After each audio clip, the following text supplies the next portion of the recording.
Episode 70 धड़कता दिल।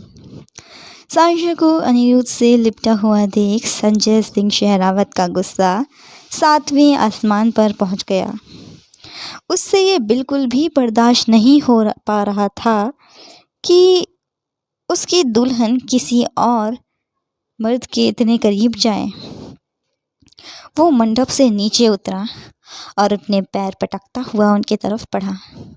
उसे अपनी ओर आता देख साइशा अनिरुद्ध से और ज़्यादा लिपट गई और अनिरुद्ध की पकड़ भी अब साइशा की कमर पर कस गई। छोड़ मारी लुगाई हाथ का हाथ। संजय ने साइशा का हाथ पकड़ने के लिए अपना हाथ आगे बढ़ाया, मगर तभी अनिरुद्ध ने उसे ज़ोर से धक्का मारा, जिस कारण वो दूर पीछे जाकर गिरा। 45 की उम्र में तू क्यों अपनी हड्डियां तोड़वाना चाह रहा है?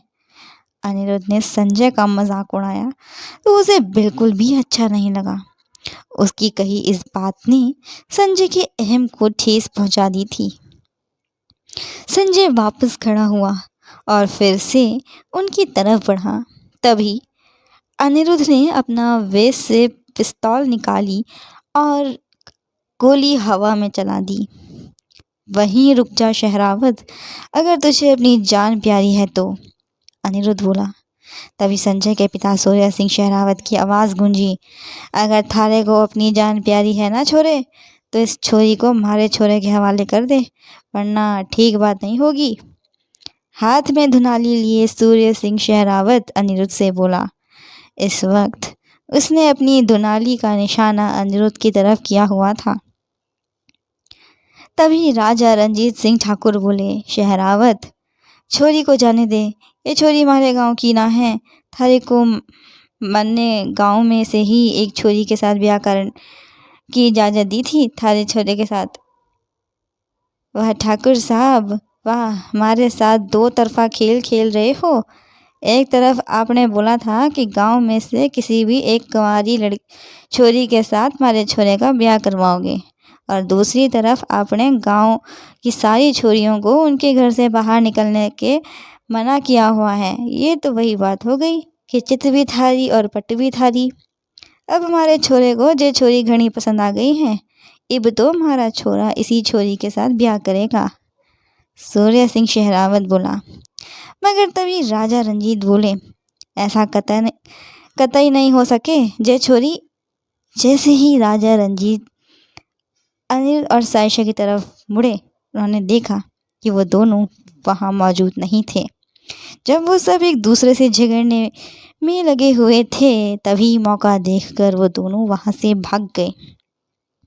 अरे कहाँ गए ये दोनों?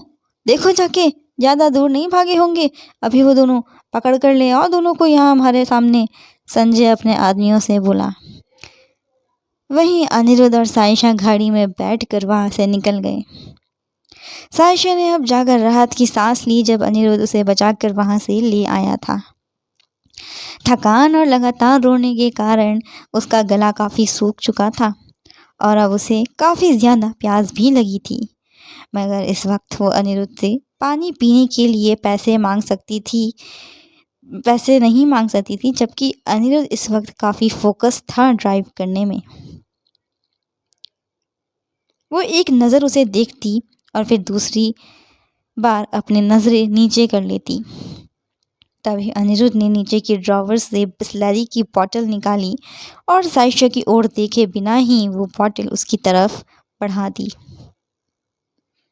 अनिरुद्ध का ये नया चेहरा तो साइशा ने पहली बार ही देखा था। उसे यकीन ही नहीं हो पा रहा था कि अनिरुद्ध ने उसकी हेल्प करी और अब उसके बिना कुछ कहे ही वो उसके दिल की बात भी समझ गया। साइशा ने बिना कोई देरी करे वो बोतल एक सांस में ख़त्म कर दी, लेकिन तभी उसने मिरर में देखा कि संजय सिंह शेरावत के आदमियों की गाड़ी ठीक उनकी गाड़ी के पीछे ही थी। अचानक से अपने मुंह में भरा वो पानी बाहर थूक दिया उसने। उसे ऐसा करता देख अनिरुद्ध का गुस्सा बढ़ने को हुआ, लेकिन तभी साइशा बोली, अनी, उस शेरावत के आदमियों की गाड़ी के पीछे, गाड़ी ठीक हमारी गाड़ी के पीछे है। साइशा ने जब अनिरुद्ध को ये बात बताई तो उसने भी मिरर में देखकर कंफर्म करने को करने करी। वाकई में शहरावत के आदमियों की गाड़ी ठीक उनकी गाड़ी के पीछे ही थी। अनिरुद्ध बिना पैनिक करे गाड़ी कॉन्स्टेंटली चला रहा था। उसने शहरावत के आदमियों को ये शो करा ही नहीं जैसे उसे उनके बारे में पता ही नहीं है कि वो लोग उन्हें फॉलो कर रहे हैं। वो तो बस चुपचाप गाड़ी चला रहा था। साइशा भी अनिरुद्ध के इस रवैये से हैरान थी, मगर वो बिना कुछ बोले शांत बैठी हुई थी। कोको, तुम डरना मत बिल्कुल भी। अपनी सीट बेल्ट चेक कर लो तुमने ठीक से लगाई है या नहीं, क्योंकि अब मैं गाड़ी की स्पीड बढ़ाने वाला हूँ। अनिरुद्ध साइशा से बोला तो उसने ठीक वैसा ही किया। सीट बेल्ट चेक करने के बाद उसने अनिरुद्ध को कंफर्म कर दिया और फिर उसने गाड़ी की स्पीड तेज़ कर दी। स्पीड इतनी तेज़ थी कि साइशा का दिल बाहर निकल कर आ जाता। वहीं अनिरुद्ध ने उन गुंडों से बचने के लिए गाड़ी जंगल के अंदर ही घुसा दी बिना कोई परवाह किए। साइशा बिल्कुल हैरान रह गई। वो हकलाते हुए उससे बोली, अनी, गाड़ी तुम जंगल के अंदर क्यों ले आए? मंगल करने, अनिरुद्ध ने जवाब दिया। तो साइशा उसकी बात पर चिढ़ गई। उल्टे ही जवाब की उम्मीद होती है तुमसे तो हमेशा, साइशा बड़बड़ाई। तो अनिरुद्ध बोला, ऑब्वियसली हमारे पीछे शरावत के गुंडे पड़ चुके थे नहा धोकर, इसीलिए उन लोगों से बचने के लिए मैंने गाड़ी जंगल के अंदर मोड़ ली ताकि वो लोग हम तक ना पहुंच पाए, अनिरुद्ध ने जवाब दिया। तो साइशा चुप थी। अनी, जंगल में जंगली जानवर भी होते हैं, अगर उन्होंने हमें कुछ कर दिया तो? मेरी तो अभी शादी भी नहीं हुई है, अभी मेरे बहुत सारे प्लान्स भी हैं जिन्हें मुझे पूरा करना है। साइशा ये सब बातें भूलते भूलते कहीं खो गई।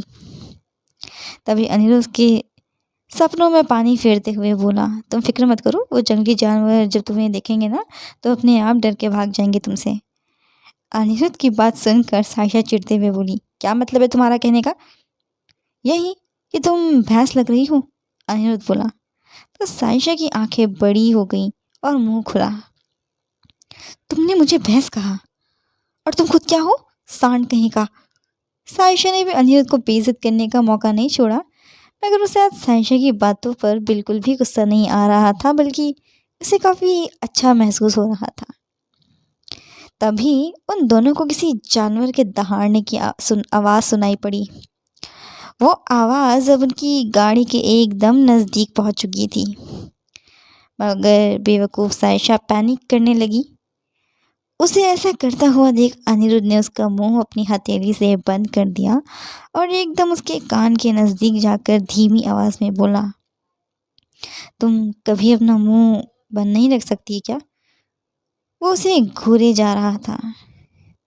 इस वक्त अनिरुद्ध साइशा के ऊपर लेटा हुआ था।